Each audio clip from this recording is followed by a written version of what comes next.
Friends, सबको नमस्कार।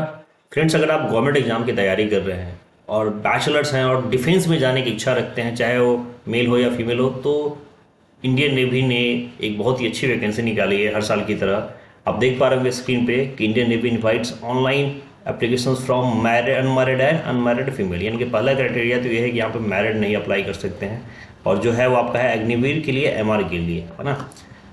Obviously www.joinindiannavy.gov.in ये वो वेबसाइट है जहाँ से आपको ये ऑनलाइन सारा चीज़ अप्लाई करना होता है। तो चलिए हम लोग देखते हैं सारी चीज़ें कि कितनी पोस्ट होने वाली है, एलिजिबिलिटी क्या है, एज क्राइटेरिया क्या होने वाला है, एक एक चीज़ हम लोग कवर करेंगे। सबसे पहले हम बात करने वाले एलिजिबिलिटी कंडीशंस के लिए। तो यहाँ पे क्लियर लिख दिया गया है कि जो अनमैरिड मेल और फीमेल है वही इसके लिए अप्लाई कर सकते हैं, ठीक है। मैरिड इसमें नहीं कर सकते हैं। और पोस्ट का नाम हमारा क्या है, अग्निवीर एमआर, ठीक है।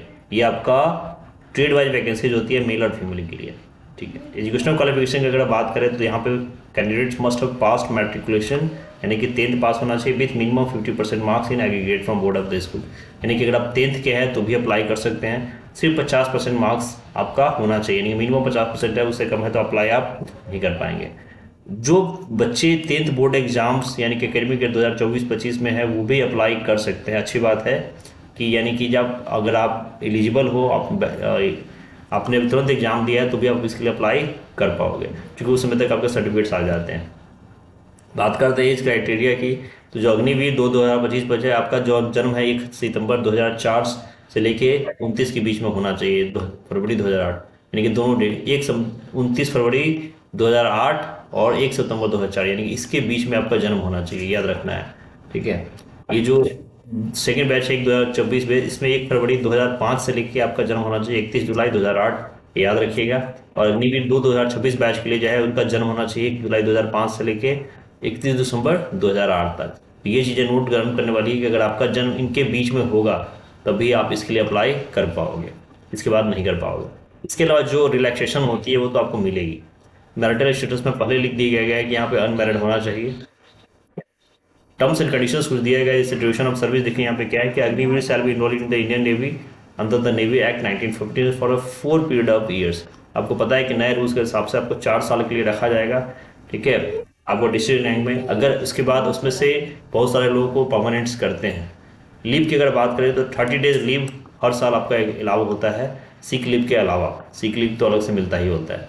पे अलाउंसेज की अगर आप बात करेंगे तो देखिए आपका पैकेज है 30,000 पर month with a fix salary increment in addition, यानी कि 30,000 तो मिलना ही मिलना है। इसके अलावा जो सेवा निधि है, यानी कि वन टाइम सेवा निधि पैकेज जो दिया गया है उसमें देखिए फर्स्ट ईयर आपका 30,000 है, इन हैंड आपको 21,000 मिलेगा, कंट्रीब्यूशन आपका 9,000 मिलेगा कॉर्पस फंड में, और गवर्नमेंट भी करेगी 9,000 टोटल, ठीक है। सेकेंड ईयर में आपका 3,000 का इंक्रीमेंट होगा, यहाँ पर आपको 23,100 मिलेगा, आपका 9900 रुपया आपका पैसा कटेगा और 9900 रुपया आपका सरकार कॉन्ट्रीब्यूट करेगी। सेम है, यहाँ पे 4th ईयर तक आते आते आपको 40,000 सैलरी होगी, इन हैंड आपको 28,000 मिलेगी, ठीक है, जिसमें 24 साल यानी कि 5.2 लाख आपका, तो एक तरह से 10 लाख यहाँ पे आपका जमा हो गया है ना, जो आपको एक्स्ट्रा मिलेगा। इसके अलावा यहाँ पे कोई ग्रेजुएटी और पेंशन नहीं मिलने वाली, ये ध्यान रखने की जरूरत है। आपका लाइफ इंश्योरेंस कवर किया जाएगा जो 48 लाख रुपए का होगा। डेथ कंपनसेशन मिलता है, अगर वहाँ भी इन सर्विस डेथ होती है तो 44 लाख का कंपनसेशन मिलता है, और डिजेबिलिटी कंपनसेशन भी देती है, यानी कि सरकार ऑलमोस्ट को सारी फैसिलिटी यहाँ भी मिलेगी आपको जो होने वाला है। इसके बाद देखिए, on completion of 4 years of service based on organisational requirement and policies Agniveer will offer opportunity to apply for permanent retirement. यानी कि देखिए, अगर आप 4 साल पूरा कर लेते हो तो ऐसा नहीं कि आपको निकाल दिया जाता है, फिर आपको ऑफर दिया जाता है जब सेलर्स रेगुलर कैडर में अप्लाई करने की, ठीक है। और उसमें से जो 25% है सभी बैचेस से उसमें से लिया जाता है, यानी कि सारे बच्चों का सिलेक्शन नहीं हो पाता, एक 25% बच्चों का सिलेक्शन होगा जो परमानेंट सेलर्स बनेंगे वहाँ पे। वो आपके जब आपका सिलेक्शन पूरा हो जाएगा 4 साल तब वो निकलता है।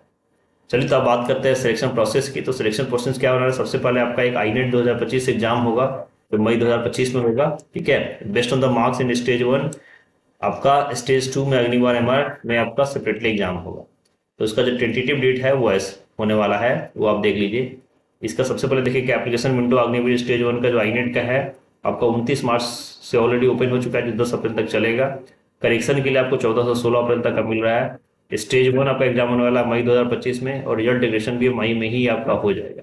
फिर आपका स्टेज 2 जो है शॉर्टलिंग और issue of call of letters आपका जून 2025 में होगा, ठीक है। जो स्टेज 2 फॉर अग्निवीर 2025 जुलाई में होगा, induction at Chilka for Agniveer 2025 आपको सितंबर में होने वाला है। फिर स्टेज 2 में अग्निवीर 1 2026 के लिए देखिए शॉर्ट लिस्टिंग है, इसका कॉल ऑफ लेटर्स अक्टूबर 2025 में है। स्टेज 2 के लिए अग्निवीर 1 2026 के लिए नवंबर दिसंबर 25 में होगा, और चिल्का अग्निवीर का होगा फरवरी 2026 में। इस तरीके से ये पूरा डेट ऑलरेडी दे चुका है, इसी डेट पे आपका होने वाला है। देखिए स्टेज 1 जो आईनेट इंडियन नेवी टेस्ट है उसमें क्या होने वाला है, 2 क्वेश्चन पेपर जो होगा वो आपका कंप्यूटर बेस्ड होगा, जिसमें टोटल 50 क्वेश्चन पूछे जाएंगे, जिसके पास 1 मार्क्स होगा। ठीक है, क्वेश्चन पेपर आपका बाइलिंगुअल होने वाला है, हिंदी और इंग्लिश दोनों में होगा, और ऑब्जेक्टिव टाइप होगा मल्टीपल चॉइस में। आपको वहाँ पे 2 सेक्शंस हैं, एक साइंस का और एक मैथमेटिक्स का और जनरल अवेयरनेस का। ठीक है, इसके बाद जो क्वेश्चन पेपर है वो 10th के सिलेबस के अकॉर्डिंग होने वाला है, यानी कि 10th बोर्ड तक का जो सिलेबस है वही आपको कवर करना है, और सिर्फ 30 मिनट का पेपर होने वाला है। कैंडिडेट्स को सारे सेक्शंस में पास होने होंगे तभी होगा। यहाँ पे देखिए रॉन्ग आंसर्स के लिए पेनल्टी भी है, यानी कि 1/4 का 0.25 3 लगातार क्वेश्चन गलत हो जाएगा तो एक क्वेश्चन का मार्क आपको डिडक्ट कर दिया जाएगा। एग्जामिनेशन फीस की तो देखिए 550 रुपये का एग्जामिनेशन फीस रखा गया है। ठीक है, प्लस 18% जीएसटी, यानी कि 550 प्लस 18% का जीएसटी आप जोड़ लीजिए, टोटल कितना होगा वो आपका एग्जामिनेशन फीस होने वाला है। आपको पता है कि फीस किसी भी हालत में आपका वापस नहीं होगा, चाहे आप एग्जाम दो या ना दो। इसके बाद स्टेज 2 जो आपका PFT written examination recruitment medical होगा, फिर उसके बाद मेडिकल होती है, फिर उसके शॉर्ट लिस्टिंग होती है। ठीक है, अगर आप एनसीसीसी का सर्टिफिकेट होल्डर है तो वहाँ पे आपको प्रेफरेंस भी मिलेगा, यानी कि उनके लिए एग्जाम आईनेट एग्जाम जरूरत नहीं है। अगर आपके पास एनसीसी का सर्टिफिकेट है, आप डायरेक्टली वहाँ पे अप्लाई कर पाओगे मेडिकल उसके बेसिस पे। लेकिन उन्होंने फिजिकल स्टैंडर्ड की अगर बात करोगे तो आपका पीएफटी होता है, फिजिकल फिटनेस टेस्ट, जिसके अंदर मात्र 1.6 किलोमीटर की रनिंग होती है। मेल के लिए 6 मिनट 30 सेकेंड और फीमेल के लिए 8 मिनट का टाइम दिया गया है। उठक बैठक मेल को 20 बार करना है, फीमेल को 15 बार करना है, सब मेल को 15 बार, फीमेल को 10 बार, और बेंट नी सीटअप्स 15 बार और 10 बार। ठीक है, अगर आप स्पोर्ट्स में स्विमिंग में एक्स्ट्रा करिकुलर एक्टिविटी में है तो आपको और वहाँ पर प्रेफरेंस दिया जाएगा। फिर देखिए यहाँ पे स्टेज 2 जो रिटन एग्जाम है वो उन्हीं के लिए होगा जो पीएफटी क्वालिफाई करेंगे, है ना। 50 जैसा मैंने बताया कि 50 क्वेश्चन है, 1 मार्क्स का, हिंदी इंग्लिश है, साइंस मैथमेटिक्स, ये ऑलरेडी मैं आपको बता चुका हूँ। वो चीज़ें तभी होंगी जब आप इस फिटनेस टेस्ट में अप्लाई कर पाओगे, मतलब क्वालिफाई करोगे।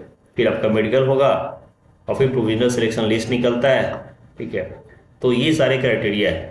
मिनिमम हाइट स्टैंडर्ड्स इसमें बहुत ज़्यादा होता नहीं है, 157 सेंटीमीटर अगर हो तो भी आप अप्लाई कर पाओगे। फ्रेंड हमें अप्लाई कैसे करना है, तो देखिए सिंपली आपको स्टेज 1 आईनेट के लिए क्या करना है, joinindiannavy.gov.in पे जाके अप्लाई कर देना है।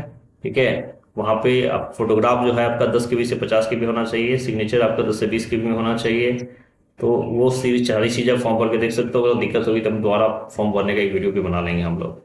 तो फ्रॉम फ्रेंड्स ये सारी इन्फॉर्मेशन से अभी जस्ट जो 10th पास के उनके लिए अच्छी अपॉर्चुनिटी है अग्निवीर के अंदर, और उसके बाद आप डायरेक्टली सेलर्स के पोस्ट पर रेगुलर भी हो सकते हो। तो ऐसा कुछ नहीं कि 4 साल के लिए है। चैनल पर नया है तो प्लीज़ सब्सक्राइब जरूर करिए, ताकि इस टाइप के वीडियो अपडेट आपके लिए हम लेके आते रहे। तैयारी आपकी ऑलरेडी 10th बोर्ड हो चुका है ऑलमोस्ट, क्या चल रहा होगा, तो सभी लोग फॉर्म भरिए, एग्जामिनेशन दीजिए और जल्दी से जल्दी सेलेक्ट हो जाइए। मिलते हैं नए वीडियो में। जय हिंद।